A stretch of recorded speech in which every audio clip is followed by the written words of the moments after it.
अगर मैं बात करूं कि त्रेता में ऐसा होता था, द्वापर में ऐसा होता था, अब तो कलयुग आ गया है, नहीं हो सकता। कलयुग हम लोग लेकर के आए हैं।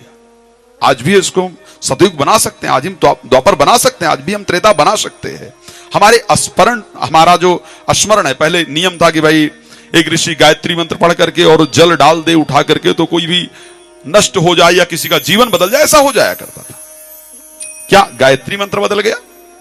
गायत्री मंत्र में कोई बदलाव नहीं आया है।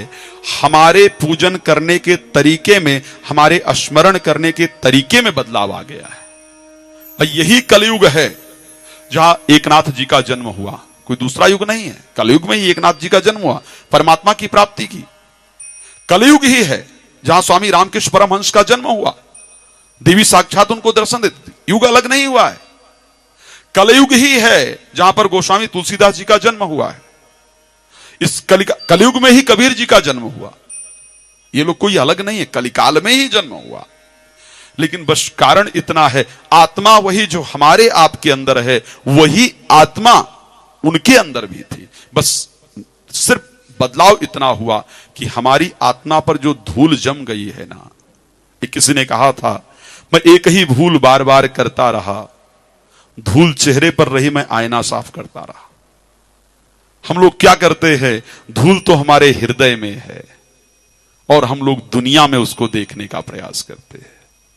तो बदलाव कुछ नहीं हुआ, परमात्मा में बदलाव नहीं हुआ। परमात्मा वही है, मंत्र वही है, सिद्धि वही है, सब कुछ वही है। सिर्फ बदलाव हमारे अंदर हो गया है कि हमारा जो परमात्मा को स्मरण करने का तरीका है वो बदल गया है। और वो बदल जाने के कारण परमात्मा आसानी से प्राप्त हो, यह संभव नहीं है।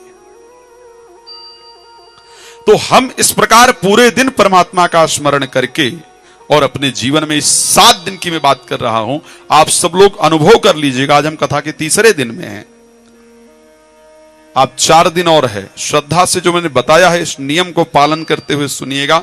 मैंने कल भी कहा था कि यहां कोई अस्वस्थता, कोई बीमारी हो, ऐसा संभव नहीं दिखता है। लेकिन मैं ये कह रहा हूं कि अगर कुछ है भी, श्रद्धा से इस नियम को, इस कथा को यहां से श्रवण करके जाइएगा। 7 दिन में अगर ना बदलाव आए तो मुझे बताइएगा। मेरा ये भगवान पर भरोसा है, मैं इस भरोसे के साथ कर रहा होता हूं। तो कल की कथा में हम सब लोगों ने चर्चा किया कि महाराज परीक्षित प्रश्न करते हैं महाराज सुखदेव जी से। महाराज सुखदेव से महाराज परीक्षित प्रश्न करते हैं कि प्रभु एक बात मुझे बताइए, मुझे एक बात समझ नहीं आई। सुखदेव जी ने कहा, क्या बात है राजन? बोले, परमात्मा सृष्टि को बनाता क्यों है? रीजन क्या है? परमात्मा को सृष्टि बनाने की क्या आवश्यकता है? परमात्मा सृष्टि को बनाता क्यों है? और फिर इसमें भी कोई सुखी है, कोई दुखी है? जब परमात्मा के लिए सब समान है तो फिर एक जैसा होना चाहिए ना। कोई सुखी है तो सब सुखी होने चाहिए, दुखी है तो सब दुखी होने चाहिए। कोई सुखी और कोई दुखी क्यों? इस प्रसंग को मुझे विस्तार से बताइए। और उसके साथ कहते हैं भगवान ने कई सारे अवतार लिए। अच्छा भगवान एक बात बताइए, जिन देवताओं के लिए अवतार लेते हैं, क्या वो सारे देवता अच्छे हैं? उनके लिए फिर वो राक्षसों को मारते हैं, क्या वो सारे राक्षस बुरे हैं? फिर भगवान ने नरसिंह अवतार लिया, भगवान ने वामन अवतार लिया, भगवान ने वाराह का अवतार लिया। मैंने सुना है कि भगवान ने वाराह का अवतार लिया, इसका कारण क्या है? तो परीक्षित जी को सुखदेव जी कहते हैं, काहु न को सुख दुख कर दाता, निज कृत कर्म भोग सुन भ्राता। परमात्मा ना तो किसी को सुख देता है और ना परमात्मा किसी को दुख देता है। सुख दुख आपका हमारा आकर के हमको आपको सुख दुख दे, ये परमात्मा के पास इतना टाइम नहीं पड़ा हुआ है। हम जिस प्रकार का कर्म करते हैं उस प्रकार का फल हमको, जैसे मान लिया जाए कि एक जज है, तो जज ने आपको नहीं कहा है कि उसका कोई दोष नहीं है। जो आपने कर्म किया है उसके अनुसार, जो लॉ है उसके अकॉर्डिंग आपको सजा मिले या ना मिले वो उस पर डिपेंड करता है। आपने जो कर्म किया उसी के अकॉर्डिंग हो रहा है ना। वो आपको बुलाने या कर्म के लिए कहने या कुछ करने नहीं गया। इसी प्रकार परमात्मा कभी ये कहने नहीं, परमात्मा का ये कार्य नहीं है कि आपको सुख दे या दुख दे। जो आप कर्म करते हैं उस कर्म के अनुसार आपको सुख या दुख की प्राप्ति होती है, उसमें परमात्मा का कोई दोष नहीं। जैसे मैं बड़ा सिंपल, कर्म हम करते हैं, परमात्मा को जो देना है वो निर्धारित है। मैं बार बार एक शब्द को कह रहा हूं, जो कुछ हमें जीवन में मिलना है ऑलरेडी वो निर्धारित है, उसमें बदलाव नहीं हो सकता है।